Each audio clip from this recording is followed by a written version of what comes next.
अस्सलामुअलैकुम नाज़रीन, मैं हूं सैयद जुल्फ़िकार गिलानी और आप देख रहे हैं गिलानी व्लॉग्स।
अस्सलामुअलैकुम नाज़रीन, मैं हूं सैयद जुल्फ़िकार गिलानी और आप देख रहे हैं गिलानी व्लॉग्स। अगर मैं आपसे ये कहूं कि किसी ज़माने में जो है वो लाहौर में बहरी जहाज़ चला करते थे, बड़ी बड़ी कश्तियों और स्टीमर चला करते थे, तो क्या आप यकीन कर लेंगे? हो सकता है मौजूदा सूरत हाल देख कर मैं एक टूटे फूटे दरवाज़े के सामने खड़ा हूँ, हो सकता है कि आपको यकीन ना आए कि जो बात मैंने आपसे कही है ये सच है, लेकिन वाकई ये सच है। इसलिए कि एक दौर ये था कि लाहौर में न सिर्फ जहाज़ चलते थे बल्कि बनते थे, स्टीमर्स बनते थे, कश्तियाँ बड़ी बड़ी बना करती थी और वो सारी की सारी यहाँ से चला करती थी। मेरे पीछे है खिज़री दरवाज़ा। ये किसी शहर का दरवाज़ा कम और किसी हवेली का दरवाज़ा जो है वो ज़्यादा लगता है। अच्छा, जो मैंने आपसे बात कही दरिया रावी, दरिया रावी जो है वो पंजाब के 5 दरियाओं में से एक दरिया है। पंजाब जो है वो 5 आब से बना है। इन 5 दरियाओं में दरिया जेहलम, दरिया चनाब, दरिया रावी, दरिया सतलुज और दरिया ब्यास आता है, जो कि अब इंडिया वालों के पास है, हमारे पास नहीं है। वो दरिया रावी इस वक्त तो यहाँ से कोई तकरीबन 2-2.5 किलोमीटर के फासले पर बहता है और शाहदरा और लाहौर के दरमियान एक हद जो है वो कायम करता है। लेकिन एक ज़माना ये था कि दरिया रावी वहाँ नहीं बहता था जहाँ इस वक्त मौजूद है, बल्कि दरिया रावी जो है वो इस दरवाज़े के कदमों में बहता था जिस दरवाज़े के पीछे मैं खड़ा हूँ। यहाँ बाकायदा सीढ़ियाँ बनी होती थी, घाट बना होता था, लोग जो है वो कपड़े भी धोते थे और यहाँ से जो है वो जहाज़ और स्टीमर भी चला करते थे जो दरिया रावी से दरिया जो है वो आगे जाकर चनाब में मिल जाता है दरिया रावी और फिर दरिया सिंध और उसके बाद जो है वो समंदर तक जाता है। अच्छा, वो जहाज़ जो है वो समंदर तक जाते थे या नहीं जाते थे ये तो एक अलग कहानी है। लेकिन सबसे पहली बात ये कि जहाज़ बने कब। ये जहाज़ उसी बादशाह के दौर में बने जिस बादशाह ने लाहौर को सबसे ज़्यादा तरक्की दी और उस बादशाह का नाम है मुग़ल शहनशाह जलालुद्दीन मोहम्मद अकबर। ये जो शहर इस वक्त आप देख रहे हैं, जो फसील है, ये कोई थोड़ा सा हिस्सा फसील का दाएं बाएं मैंने आपको दिखाया, ये जो फसील का हिस्सा है ये बेसिकली जो है वो अकबर के दौर में बना और उसके बाद जो है वो इस शहर को तरक्की मिली। ये जो मेरे पीछे दरवाज़ा है, मैंने आपको बताया कि ये खिज़री दरवाज़ा है। दरिया रावी जो है वो बिल्कुल इसके कदमों में जो है वो बहा करता था और इसका भाव ये था कि वो इधर से आता था और इस दरवाज़े को छूता हुआ आगे कश्मीरी गेट है, कश्मीरी गेट से होकर वो निकल जाता उस मकाम पर जहाँ आजकल उर्दू बाज़ार है और उर्दू बाज़ार से वो बिल्कुल सामने सिविल सेक्रेटेरिएट का जो इलाका, इस वक्त तो ज़ाहिर सी बात है वहाँ सरकारी इमारतें बनी हुई हैं, बिल्डिंग्स बनी हुई हैं, लेकिन उस ज़माने में वहाँ कुछ नहीं था, वो एक टीला था। उस टीले के पास से दरिया रावी जो है वो गुजर कर आगे चला जाया करता था, लेकिन फिर वक्त के साथ साथ जो है वो उसने रुख बदला और रुख बदल कर यहाँ से 2-2.5 किलोमीटर जो है वो पीछे चला गया। अच्छा, कुछ लोग ये कहते हैं कि दरिया रावी ने अपना रुख जो है वो 1642 ईस्वी में बदला, लेकिन कुछ लोग ये कहते हैं कि 1748 ईस्वी में उसने रुख बदला। 1748 में जो है वो मोहम्मद शाह बादशाह जो है वो बरसर इक़्तिदार था, वो मुग़ल बादशाह था। कहते हैं कि दरिया रावी ने उस वक्त रुख बदला और कुछ लोग ये कहते हैं कि 1642 में वो यहाँ से आहिस्ता आहिस्ता दूर होता चला गया। अच्छा, अकबर ने जो 2 जहाज़ बनवाए थे उनमें से पहला जहाज़ जो है वो बना था 1594 में और दूसरा जहाज़ जो उसके 2 साल बाद बना वो बना 1596 में। इन 2 जहाज़ों के नाम नहीं पता, लेकिन ये भी कहा जाता है कि वैसे जो आम तौर पर जहाज़ बनते थे उनमें जो है वो मेखें इस्तेमाल होती थी, लकड़ी के तख्ते इस्तेमाल होते थे, मतलब लकड़ी के तख्तों को जोड़ने के लिए जो है वो कील, जिन्हें मेख कहा जाता है, वो मेखें इस्तेमाल होती थी और जो है वो लेकिन जो मुग़ल जहाज़ बनाया करते थे उन्हें रस्सियों की मदद से तख्तों को बांधा जाता था और उसे जहाज़ बनाया जाते थे। तारीख़ इस बात की तो गवाही देती है कि अकबर ने 2 जहाज़ बनवाए, लेकिन इस बात की गवाही नहीं देती कि जो है वो जहाज़ जो है वो उनके नाम क्या थे। अच्छा, यहाँ जहाज़ बनाने के पीछे बाकायदा एक कहानी है।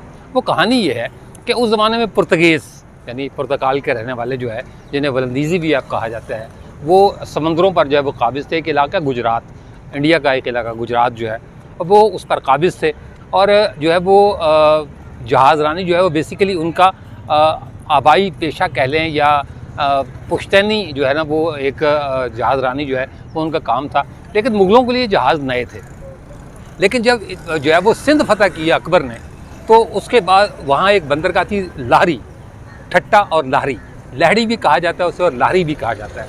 जब वो बंदरगाह इसके कब्ज़े में आई, अकबर के कब्ज़े में आई, तो जो है ना वो जो है इसे जहाज़ों की ज़रूरत पड़ी कि जहाज़ जो है वो हों और जहाज़ों के ज़रिए यानी बहरी नक़्ल हमल जो है वो की जाए।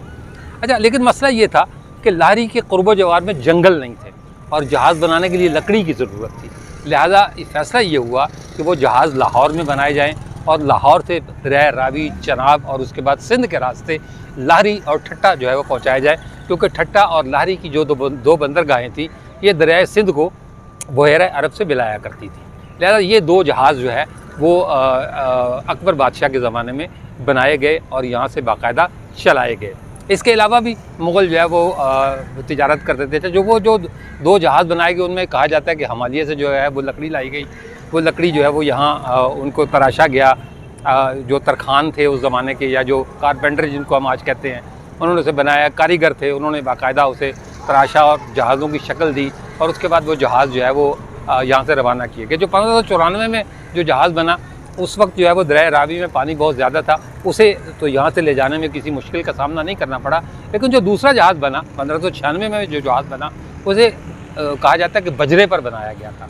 बजरा जो है एक फ्लैट जहाज़ को कहा जाता है जिसके ऊपर जो है वो कोई भी चीज़ बना कर रखी जाए, वज़नी से वज़नी चीज़ रखी जाए और वो समंदर जो है मतलब वो यूँ कह लें कि एक तख्ते होते हैं जिन्हें आपस में जोड़ा जाता है, वो बजरा कहलाता है। बजरे के ऊपर वो जहाज़ बनाया गया और फिर बजरे की मदद से ही उस जहाज़ को जो है वो पहुँचाया गया लाहरी और ठट्टा की बंदरगाहों तक। अच्छा, उसके बाद जो है वो अकबर के बाद उसका बेटा जहांगीर, जहांगीर के बाद शाहजहां और शाहजहां के बाद जो है वो आलमगीर। अच्छा, आलमगीर वो बादशाह था जिसके ज़माने में जो है वो दरिया रावी ने रुख बदलना शुरू किया और जो है वो शहर से आहिस्ता आहिस्ता दूर होता चला गया। दरिया रावी का शुमार जो है वो पाकिस्तान के उन दो दरियाओं में होता है जो सबसे ज़्यादा ज़मीन काटते हैं। उनमें से एक दरिया चनाब है और दूसरा दरिया रावी है। दरिया रावी अब भी जो है वो इसको कहते हैं अनप्रडिक्टेबल दरिया, यानी आज यहाँ खुश्क ज़मीन है लेकिन कुछ अरसे के बाद आपको पता चलेगा कि यहाँ दरिया बह रहा है। दूसरा दरिया चनाब है। दरिया चनाब भी जो है वो सैकड़ों नहीं हज़ारों एकड़ अराज़ी जो है वो दरिया बुर्द हो चुकी है और रावी के साथ भी यही सूरत हाल है कि रावी जो है वो भी हज़ारों एकड़ अराज़ी जो है वो अपने अंदर समो चुका है। जहाँ कल दरिया था वहाँ आज खुश्की है, जहाँ कल खुश्की थी वहाँ आज दरिया है। तो आलमगीर ने लाहौर के गिर्द जो है वो एक बंद बनवाया। पुख्ता बंद था, चूने की मदद से और जो पत्थर होते हैं बड़े बड़े उनकी मदद से जो है वो उसने एक बंद बनवाया जिसे बंदे आलमगीरी कहा जाता है। और वो उस बंद के ज़रिए जो है वो लाहौर शहर को, लाहौर की फसील को और शाही किले की फसील को दरिया से जो है वो महफूज बनाया गया। वो बंद जो है वो उसके कुछ हिस्से आज भी मौजूद हैं लेकिन वो नहायत खस्ता हालत में है, दरिया उन्हें भी खा चुका है। जो कामरान की बारादरी आज दरिया के बिल्कुल दरमियान में है, वह किसी ज़माने में दरिया के पार हुआ करती थी और दरिया से उसका फासला 2-2.5 किलोमीटर था। लेकिन अब दरिया जो है वो कामरान की बारादरी के पहलू में बहता है, बल्कि कामरान की बारादरी जो है वो दरिया के दरमियान में आ चुकी है। जबकि ये 1530 में जब कामरान बारादरी का जो है वो सगे बुनियाद रखा गया, कामरान मिर्ज़ा जो बाबर का बड़ा बेटा था और नसीरुद्दीन मोहम्मद हमायूं का भाई था, उसने लाहौर पर कब्ज़ा किया। 1530 में उसने जो है वो कामरान अपना वहाँ एक बाग बनवाया और 1540 में उसने अपने लिए वहाँ एक महल तामीर करवाया जिसे आज कामरान की बारादरी कहा जाता है। वो महल उस वक्त जो है वो लाहौर शहर से बाहर था। कहते हैं कि शाही किले की हालत उस वक्त इतनी अच्छी नहीं थी कि जो है वो कामरान मिर्ज़ा वहाँ रिहाइश पजीर रह सकता, इसलिए उसने जो है वो शहर से बाहर यानी कोई 2.5-3 किलोमीटर के फासले पर एक पहले बाग लगवाया और उसके अंदर जो है वो अपना महल बनवाया ताकि वो वहाँ रह सके। लेकिन जब दरिया ने रुख बदला तो जो है वो कामरान की बारादरी उसकी जद में आई और जो है ना वो उसका 2/3 हिस्सा दरिया बुर्द हो गया, जिससे 1989 में 1989 में जो है वो दोबारा बनाया गया और अब वो इस काबिल है कि पिकनिक पॉइंट भी है और लोग वहाँ जाते भी हैं। तो ये जो है वो उसके बाद जब दरिया रुख बदला तो आहिस्ता आहिस्ता जो है वो कश्ती रानी भी यहाँ से ख़त्म हो गई, जहाज़ चलना भी बंद हो गए, जहाज़ बनना भी ख़त्म हो गए। सिखों के दौर तक जो है वो दरिया में जहाँ से जहाज़ चला करते थे। और उसकी एक आपको मैं मिसाल दूं कि एक तोप है जिसे जो है वो जमजमा तोप कहा जाता है, उसे भंगी तोप का नाम भी दिया जाता है। आजकल वो लाहौर अजायब घर के बाहर रखी हुई है। उस तोप को जब मुल्तान फ़तह करने के लिए सिख यहाँ से रवाना हुए तो उस तोप को दरियाई रास्ते से एक बड़ी कश्ती में रख कर जो है वो मुल्तान भेजा गया था, क्योंकि मुल्तान जो है वो दरिया सतलुज के पास है और ये दरियाई रास्ता इस्तेमाल किया गया, रावी, चनाब, सतलुज और फिर मुल्तान। तो इससे जो है वो आप को अंदाज़ा होगा कि लाहौर एक ज़माने में बंदरगाह भी थी, आज जो है वो कुछ नहीं था। अच्छा, ये जो दरवाज़ा मेरे जो है वो पीछे है, इसका पुराना नाम जो है वो इसको वास दरवाज़ा भी कहा जाता है, बाद में ये खिजरी दरवाज़ा हुआ और आजकल इसे शेरावाला दरवाज़ा कहा जाता है। अच्छा, इसके पीछे भी एक कहानी है कि ये शेरावाला दरवाज़ा या वास दरवाज़ा और खिजरी दरवाज़ा कैसे बना। खिजरी दरवाज़े का नाम जो है वो हज़रत खिज़र के नाम से जो है वो लिया गया है। हज़रत खिज़र को जो है वो पानियों का शहनशाह कहा जाता है, अमीरुल बहार कहते हैं। हज़रत खिज़र को कहते हैं कि वो भटके हुओं को रास्ता दिखाते हैं, ख़ास तौर पर उन लोगों को जो लोग जो है वो पानी में रास्ता भटक जाते हैं।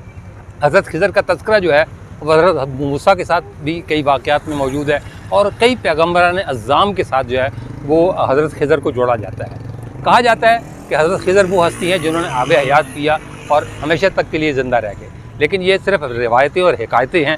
इन हज़रत खिज़र को किसी ने देखा नहीं है और ना कोई ये कह सकता है कि ये हज़रत खिज़र है। वो किसी भी रंग रूप में आ सकते हैं, लेकिन उनका वजूद जो है वो तारीख़ भी तस्लीम करती है और मज़हब भी तस्लीम करता है। ख़ास तौर पर औलिया अल्लाह के यहाँ हज़रत खिज़र के नाम की, उनके वजूद की और उनकी हैसियत की बड़ी जो है ना वो अहमियत है और बड़ा मकाम हासिल है। कहा जाता है कि वो इस दरवाज़े से निकल कर दरिया रावी में उतर गए थे, इसलिए जो है वो इसका नाम जो है वो खिज़री दरवाज़ा रखा गया। लेकिन जब सिख हुक्मरान हुए तो सिखों ने जो है वो इस दरवाज़े का नाम खुद नहीं बदला, बल्कि रंजीत सिंह ने अपने दुश्मनों को मौत की सज़ा देने के लिए एक अजीब तरीका जो है वो अपनाया हुआ था, और वो तरीका ये था कि वो उन्हें भूखे शेरों के सामने डलवा दिया करता था। इस दरवाजे के पास जो है वो 2 पिंजरे थे, 2 शेर रखे हुए थे, उसमें भूखे शेर, और जो है वो कहते हैं कि एक दाएं तरफ रखा हुआ था पिंजरा, एक बाएं तरफ रखा हुआ था। उन शेरों की वजह से, उन शेरों की मुनासबत से इस दरवाज़े का नाम खिज़री दरवाज़े से शेरों वाला दरवाज़ा हो गया। अच्छा, मैंने बताया कि दरिया रावी बिल्कुल इसके पास बैठा था। दरिया रावी के पार जो है वो 70 एकड़ ज़मीन थी रंजीत सिंह के पास, जो उसने अपने शेरों के लिए मखसूस की हुई थी, और कहा जाता है कि उसके पास 444 शेर थे, जो उसने सिर्फ इसी मकसद के लिए पाले हुए थे कि वो अपने दुश्मनों को उनके सामने डलवा देता और वो उन्हें जो है वो पलक झपकने में चीर फाड़ कर खा जाते। ये था खिज़री दरवाज़े से शेरों वाला दरवाज़ा। आज इस दरवाज़े की हालत जो है वो इतनी ख़राब है कि ये शहर का दरवाज़ा तो कम लगता है, शायद हवेली के दरवाजे भी इतनी बुरी हालत में नहीं होंगे। ये हमारी तारीख़ है। लाहौर के 13 दरवाज़ों में से एक दरवाज़ा, कहते हैं जी किसी ज़माने में बड़ा अजीमुशान दरवाज़ा होता था। ये जो है वो बना हुआ तो छोटी ईंट से है, लेकिन अब वो मेरा ख्याल है अगर थोड़ी सी कोशिश की जाए, मेरे तो खैर इतने मजबूत हाथ नहीं हैं, लेकिन अगर थोड़ी सी कोशिश की जाए तो ये जो है वो सारा कुछ उतर सकता है। ये दरवाज़ा किसी भी तरह किसी शहर का दरवाज़ा नहीं लगता, हालांकि जो है ना वो इसमें पट भी लगे हुए हैं, सारा कुछ है। ये इसके जो है वो हिलाया जा सकता है बस इसको। ये जनाब कल के लाहौर का दरवाज़ा है। अच्छा, और बड़ा अहम दरवाज़ा हुआ करता था। सिखों के दौर में इसकी बड़ी अहमियत रही इस दरवाज़े की, और सिखों ने जो है वो कहते हैं कि इसके अंदर जो है वो बड़ी जायदादें बनाई, बहुत बड़ी बड़ी हवेलियाँ बनाई। इस दरवाज़े के अंदर शेरों वाला गेट जो है, ख़ास तौर पर जो है वो महाराजा निहाल सिंह और महाराजा जो है वो खुशहाल सिंह की हवेलियाँ बड़ी मशहूर हुआ करती थी। आजकल तो जो है वो ये दरवाज़े का अंदर का जो है वो मंज़र है।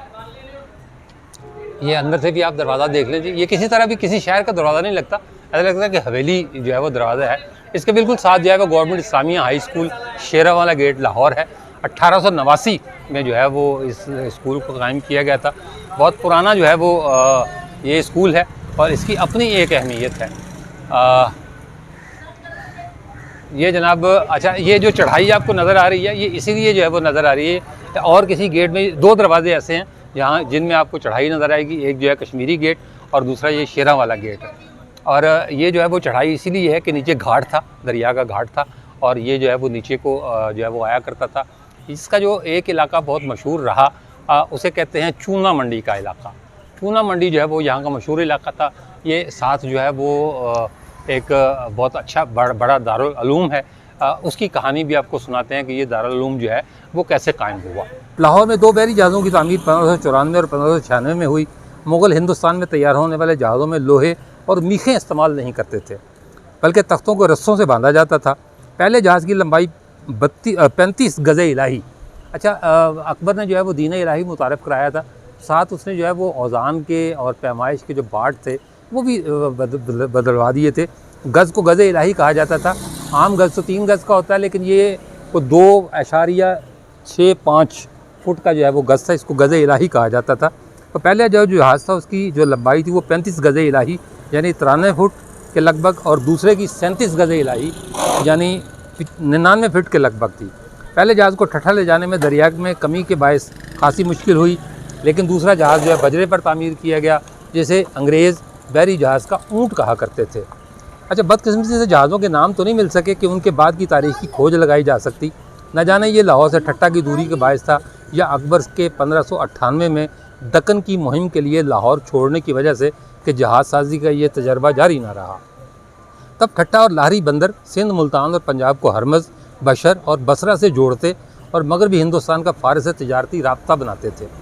पुर्तगीज़ गुजरात के दोनों तरफ मौजूद होने की वजह से वहाँ की जहाज़रानी को तो कंट्रोल कर लेते थे, लेकिन सिंध के लाहरी बंदर पर उनका बस नहीं चलता था। अकबर ने 1591 में सिंध फतह किया तो ये बंदरगाह खालसा यानी शाही इंतज़ाम में रखी। लाहौरी बंदर के करीब जंगलात नहीं थे, सो जहाज़ गुजरात में तैयार और मुरम्मत होते। इसलिए अकबर को लाहौर में जहाज़ बनाने की सूझी। उन्हें हिमालय की लकड़ी से तैयार किया और दरिया सिंध के ज़रिए लाहौरी बंदर ले जाया जा सका। बहरी जहाज़ बनना तो बंद हुआ, मगर बड़ी छोटी कश्तियाँ ज़रूर बनती रहीं, क्योंकि पुल ना होने की वजह से दरिया के पार जाने, दरियाई सफ़र और तिजारत की ज़रूरत थी। लाहौर की आबादी उस ज़माने में 12 कोस पर मुहित थी। ऊंची दीवार, 12 दरवाजे, जहाँ नौबत बजती, हाथी और मुहाफिज गुर्ज और नेज़ों के साथ खड़े होते, जिन्हें देखकर दिल कांप जाता। रावी लाहौर के साथ बहता था। यहाँ हमेशा बहुत सी कश्तियाँ होती और साफ़ शफाफ पानी में बतखें और बगले तैरते रहते। लाहौर से रावी और सिंध दरियाओं के रास्ते 60 टन या उससे ऊपर की कई कश्तियाँ सिंध में ठट्टे तक जाती थी और ये तकरीबन 40 दिनों का सफ़र था। मार्च 1639 में भी लाहौर से ठट्टा तक 1000 और 2000 मन सामान की आम नकलो हमल कश्तियों के ज़रिए होती थी। मुल्तान से दरिया से आमद-रफ्त हर वक्त मुमकिन रहती, लेकिन लाहौर से मार्च के शुरू से अक्टूबर में ठंड शुरू होने तक नकलो हमल जारी रहती। ठट्टा से लाहौर जाने में ताजरों को 6 से 7 हफ्ते और लाहौर से वापसी पर 12 से 18 दिन लगते। 500 से 2000 मन तक की तमाम कश्तियों की राहदारी 1000 रुपये से बहुत कम आती। इसके अलावा मल्लाहों को 10 या 12 रुपये और मुहाफ़िज़ों को 20 रुपये दिए जाते। कस्टम मार्केट रेट के मुताबिक अदा होता। जहाज़रानी से दिलचस्पी मुग़ल शहनशाह जहांगीर, शाहजहां और औरंगज़ेब के तहत भी जारी रही। इसका मकसद तिजारत और हज होता था। चंबा के पहाड़ों से साल की लकड़ी निकाली जाती है और इसे दरिया चनाब के ज़रिए यहाँ लाया जाता। लकड़ी को नकलो हमल की अशिया बनाने में इस्तेमाल किया जाता और कश्तियों को पानी के ज़रिए भक्कर और ठट्टा पहुँचाया जाता। शुमाली हिंदुस्तान के मुख्तलिफ़ हिस्सों में कश्ती चलाने वाले अमूमन कश्मीरी थे, जिनका ताल्लुक़ जो है मल्लाह ज़ात से होता था। 1662 में इसका रुख बदलने की वजह से शहर को लाख ख़तरे के पेश नज़र औरंगज़ेब आलमगीर ने इसके किनारे तकरीबन 4 मील के फासले तक पुख्ता ईंटें और चूना गारे से एक बड़ा बंद तामीर करा दिया, जिससे ये शहर तबाही से बचा रहा। कुछ मवर्रिखीन दरिया के रुख बदलने का वाक़या मोहम्मद शाह बादशाह के दौर यानी 1719 से 1748 का दरमियानी अरसा बताते हैं। अहद मुगलिया में दरिया के पार शाहदरा के नवाह में उमरा ने बहुत से बाग और मकानात तामीर कराए थे, मगर जब दरिया ने मोहम्मद शाह बादशाह के ज़माने में अपना रुख शहर की तरफ से हटाकर शाहदरा की तरफ कर लिया, तो बहुत से बाग दरिया बुर्द हो गए और जो बाकी बचे हैं वो ज़माने की 10 बुर्द से मिट गए। मोहम्मद शाह बादशाह के ज़माने में बंदे आलमगीरी की वजह से दरिया का बहाव बाग की दीवारों तक आ पहुँचा। सिखों के ज़माने तक दरिया ने बाग की दीवारों को मुनज़्ज़म करके शाही महल्लात का सफाया भी कर दिया है। चुनाचे रंजीत सिंह के आखिरी 10 सालों में पानी के बहाव ने 12 दरी की कदम बोसी शुरू कर दी। ये 1830 से 1832 के ज़माने का जिक्र है। 100 साल से ज़्यादा अरसा रावी की लहरें 12 दरी से टकराती रहीं। पहले मिर्ज़ा कामरान का आलीशान महल दरिया बुर्द हुआ, फिर 12 दरी भी दरिया की नज़र होने लगी और वह दरिया के अंदर आ गई। रावी के रुख बदलने पर कामरान की 12 दरी अब दरिया में उभरे एक जजीरे पर है। जमजमा तोप को महाराजा रंजीत सिंह ने मुल्तान की जंग के लिए कश्ती में लाद कर ही लाहौर से भेजा था।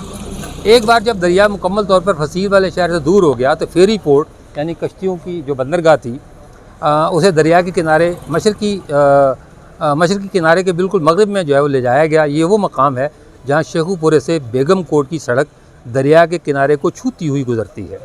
सिखों के ज़माने में जब दरिया आगे बढ़ गया तो फेरी स्टेशन खामोश हो गया और खिज़ी दरवाज़ा शेरामाला दरवाज़े के नाम से जाना जाने लगा। शेरामाला दरवाज़ा के बाएं जानब यकी दरवाज़ा और दाएं जानब कश्मीरी दरवाज़ा वाक़ है। कश्मीरी दरवाज़े की तरह यहाँ भी सर्कुलर गार्डन 12-13 फुट गहराई में है। शेरामाला दरवाज़े के बाहर एक सड़क है जो दाएं जानब फसील शहर के साथ साथ चलती हुई शेरामाला दरवाज़े को कश्मीरी दरवाज़े से मिलाती है। इस सड़क को मौलाना उबैद अनवर रोड कहा जाता है। नहीं जी, हम जो है वो रुके हैं अमीन मिल्क शॉप। शेरामाला दरवाज़ा, लस्सी जो है वो पीने का मूड हो रहा था। ताज़ा लस्सी हमने जो है वो भाईजान से रिक्वेस्ट की है कि हमें ताज़ा लस्सी जो है वो बना कर पिला दें, और उनकी बड़ी मेहरबानी कि उन्होंने हमारी ये फरमाइश पूरी की। और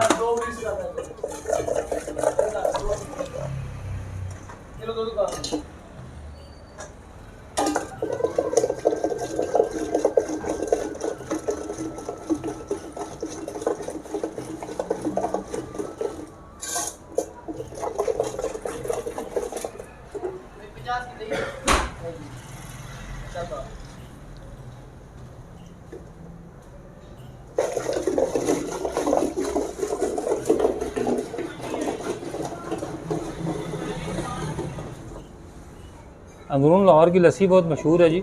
एक हम पिछले दिनों गए थे जो है लोहारी, वहाँ जेदा लस्सी वाला, कोशिश की थी हमने, लेकिन उन्होंने कहा जी कि आप तो बहुत देर से आए हैं, ये तो लस्सी दोपहर को 11-12 बजे ख़त्म हो जाती है। इनसे भी हमने बतौर ख़ास दरख्वास्त की है कि हमें ताज़ा जो है वो लस्सी बनाकर जो है वो पिलाएं। इनकी बड़ी मेहरबानी कि इन्होंने हमारी बात मानी।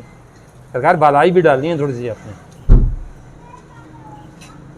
ताकि लस्सी का जो है वो सही जायका आ सके। ये जनाब दही की बालाई डाली जा रही है लस्सी पर।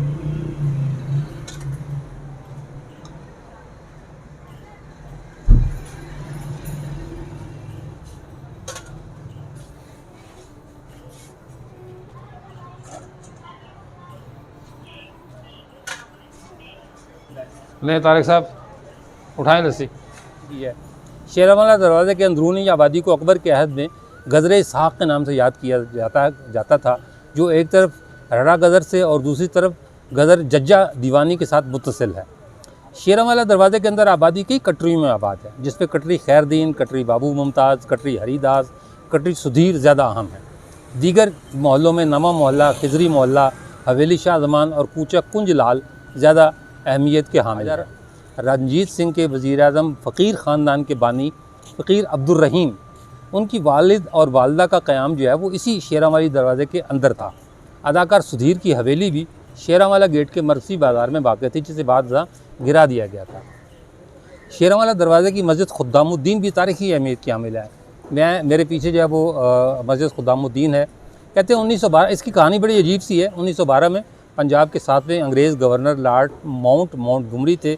वो गवर्नर पंजाब बनने से पहले दिल्ली के चीफ मिनिस्टर थे और उनके बड़े बेटे कर्नल जॉनसन माउंटगोमरी बरतानवी खुफिया एजेंसी MI5 के सरबराह थे। कर्नल जॉनसन माउंटगोमरी दिल्ली के अमन व अमान के भी ज़िम्मेदार थे।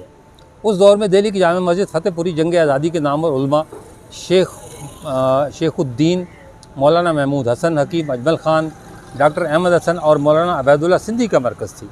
मौलाना अबैदुल्ला सिंधी को मार्च 1914 में मौलाना महमूद हसन ने अफ़गानिस्तान की जानिब जंग आज़ादी का मोर्चा संभालने के लिए कबायली इलाके भेज दिया, जिसके बाद मौलाना अहमद अली उनके जानशीन और जामे मस्जिद फतेहपुरी के ख़तीब मुकर्रर हुए। दिल्ली के कमिश्नर लॉर्ड माउंटगोमरी के साहबजादे कर्नल जॉनसन माउंटगोमरी ने अपने वालिद से कहा कि अगर आप गवर्नर बन के पंजाब जा रहे हैं तो मौलाना अहमद अली को भी साथ देते जाएँ, उनसे दिल्ली में अंग्रेज़ सरकार को बेहद ख़तरा है।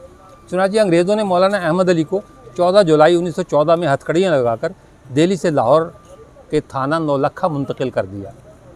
उधर बरतानिया में फ़्रांस के हमले के बाद जंग अजीम शुरू हो गई तो मौलाना अहमद अली को 17 दिसंबर 1915 में थाना नौलखा हवालात से डिस्ट्रिक्ट पुलिस लाइन्स मुंतकिल कर दिया गया। शेरवाला दरवाज़े के अंदर दाखिल हो तो दाएं जानिब एक सफ़ेद तारीखी मस्जिद अहमद अली है। इसके अंदर एक तालाब भी है। पुराने वक्तों में इस तालाब से पुलिस लाइन्स के 300 ऊँट पानी पिया करते थे और मौजूदा मस्जिद की जगह ऊँटों का अस्तबल था, जहाँ ऊँटों की निगरानी करने वाले मुसलमान पुलिस मुलाजमीन के लिए नमाज़ पढ़ने के लिए एक मस्जिद भी कायम थी। मस्जिद के करीब ये कुआं भी था। गवर्नर माउंटगोमरी ने ओहदा संभालने के बाद मौलाना अहमद अली को हवालात से निकालकर पुलिस लाइन्स की हदूद में आज़ादाना नक़्ल व हरकत की इजाज़त दे दी। उन्होंने ऊँटों के अस्तबल के करीब कायम मस्जिद में दरस कुरान का बाकायदा आगाज़ कर दिया। बाद यहाँ एक मदरसा कासिमुल उलूम कायम किया और 1933 में मौजूदा जामे मस्जिद की बुनियाद रखी। चूना मंडी में तामीर की जाने वाली खुशहाल सिंह और राजा ध्यान सिंह की हवेलियाँ बड़ी शानदार रहीं। कहा जाता है कि इसके लिए जो है ना वो लोगों के जो मकानात थे वो गिरा दिए गए, उन पर ज़बरदस्ती कब्ज़ा कर लिया गया और सिखों ने जो है वो वहाँ पर अपनी हवेलियाँ बना ली। तो आइए आपको जो है ये अपना शेरावाला गेट का थोड़ा सा हिस्सा जो है वो आपको दिखा देते हैं और उसके बाद मस्जिद अहमद अली जो है वो आपको दिखाते हैं। मस्जिद शेरावाला गेट में कुछ बहुत ज़्यादा देखने के लिए नहीं है, क्योंकि सारे पुराने इलाके जो है वो ख़त्म हो चुके। चूना मंडी का इलाका है वो, ये जो है वो अपना रोज़ातुल अतफ़ाल बना हुआ है, खुद्दामुद्दीन मस्जिद है। ये रास्ता चढ़ाई जो है वो चढ़ता है और उसकी वजह मैं आपको बता चुका हूँ कि चूँकि यहाँ जो है वो हुआ करता था, क्या नाम है, घाट हुआ करता था, उसकी वजह से जो है वो ये सारा सिलसिला था। हाँ? अच्छा, ये जनाब सामने जो है वो क्लाथ मार्केट जिसका मैंने ज़िक्र किया कि जो रास्ता जो है ये इसका शुमार लाहौर की बड़ी क्लाथ मार्केट्स में होता है।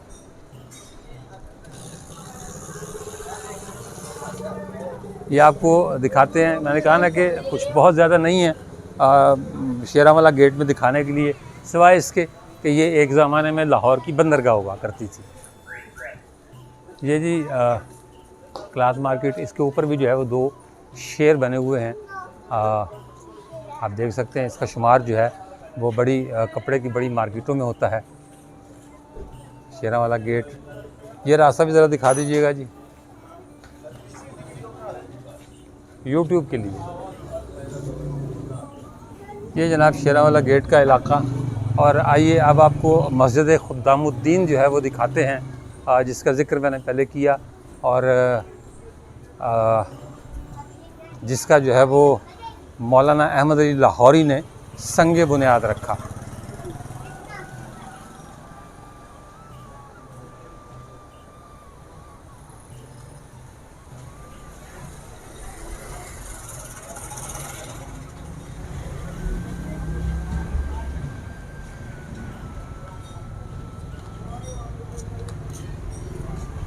ये है जी अपना जामिया खुद्दामुद्दीन। इसके बानी जो है वो मौलाना अहमद अली लाहौरी, जिसे अंग्रेज़ गवर्नर जो है वो इस ख़तरे के पेश नज़र जो है वो अपने साथ ले आए थे कि उनकी वजह से दिल्ली में और बाकी हिंदुस्तान में जो है वो, ये थोड़ा सा अंदर का मंजर दिखा लें कि दिल्ली में जो है वो उनको ख़तरा था उससे। ये बड़ी तारीख़ी मस्जिद है जी। और ये मंदिर मस्जिद का जो है वो अंदरूनी हॉल, बड़ी वसी हो रही है इस मस्जिद। मौलाना अहमद अली लाहौरी ने इसका संग बुनियाद रखा और मौलाना अहमद अली लाहौरी जो है उनकी शख्सियत अंग्रेज़ अपने लिए जो है वो बहुत ख़तरनाक तस्वुर करते थे, लिहाजा लाहौर का गवर्नर जो है वो उन्हें अपने साथ ले आया था। ये जनाब शानदार मस्जिद, ये मस्जिद की महराब।